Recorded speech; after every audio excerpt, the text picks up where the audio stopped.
Hello world! Kumusta po ang ating mga buhay-buhay mga ka-idol?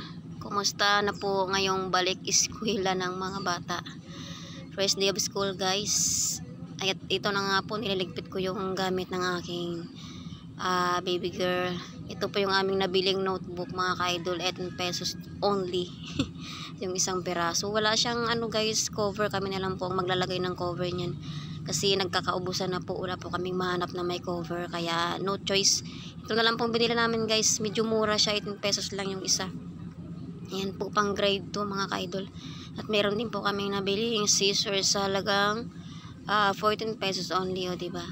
Mura lang guys, sa mall po kami bumili niyan. Tapos yung isang gunting na yan, last year pa yan mga ka-idol, ng grade 1 pa siya niyan. Tinabi lang namin. Kaya kung may mga gamit kayo dyan guys, natitira, pwede nyo pong itabi yan kasi sayang din, magagamit pa sa susunod. At ito po yung aming nabiling pencil case sa halagang 45 pesos only. Meron na siyang mga gandang pencil case mga ka-idol. Dahil si Elsa nga ang kanyang favorite, kaya si Elsa yung nandyan. Mukha lagi ni Elsa. Meron na siyang guys, pencil case, ayan sa gilid. Double purpose mga kalodi. Pantasa pala, meron siyang pantasa. Ano naman sinasabi ko mali. May pencil case ka na, meron ka pang pantasa sa halagang 45 pesos. Ayan po. Yung crayons na yan mga ka-idol, binigay lang yan sa kanya. Bali, dinagdagan na lang po namin. Ayan po. Yung ibang gamit dyan guys, last year pa yan, ng grade 1 siya. Nagdagdag lang kami mga ka-idol. Ayan po yung mga lapis na yan, last year pa yung iba dyan. Yung dalawa ang binili namin dyan. Kasi sayang mga gamit kapag diba, kung magagamit pa naman ulit, why not, diba? Why not? Coconut. Ayan, 45 pesos lang yan mga ka-idol. Ayan po. At mayroon po tayong maliit na baunan. Maliit lang yan mga ka-idol kasi hindi naman po siya nagbabaon na ng lunch. Parang snacks lang po mga ka-idol. Diyan po namin nilalagay yung prutas. Minsan nagbabaon siya kasi ng prutas, biskwit, tinapay. Diyan po namin nilalagay para po hindi siya kalat-kalat. Ayan po yung kanyang bag. Bago din yan mga ka-idol. Bagong laba. Bagong laba guys.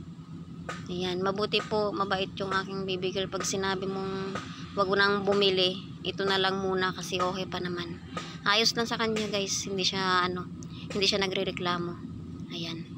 Sabi ko kasi maayos pa naman yung bag eh. Ayan, bago pa po siya tingnan. Pero sa totoo lang, bagong laba talaga yan. Last year pa yung bag na yan guys. Sayang din po kasi kung bibili pa kami. Pwede pa naman siya, diba? Maayos pa naman. Medyo matibay-dibay din kasi to guys, yung bag na to. Kaya hindi na muna kami bumili. Pinapabaunan ko rin po siya ng medyas. Kasi pag sakaling mabasa nga yung medyas sa school, meron siyang isa pang extra. At hindi po mawawala yung shoe cover mga ka-idol. Kailangan po talaga may shoe cover sila kasi dito po ay meron pong kalsada na medyo maputik. Kaya pagdating po sa school, hindi po pwedeng wala silang ganito. Ayan. Para po hindi naman magkakalat sa loob. Kawawa din po si teacher kapag magkalat yung putik sa loob, diba? Para-paraan lang yung mga kalodi. At ito po yung crayons niya last year guys. Marami pa, kaya hindi po kami bumili. Yung kanina pong pinakita ko, binigay lang yun sa kanya. Bale, dinagdag po namin dito sa natira niya last year. O diba, mapakinabangan pa mga ka-idol. Ayan po yung binigay sa kanya, single lang yan guys, kaya bale, dinagdag lang namin yan. Thank you for watching guys. Until my next video, thank you po sa pagsubaybay. Bye bye.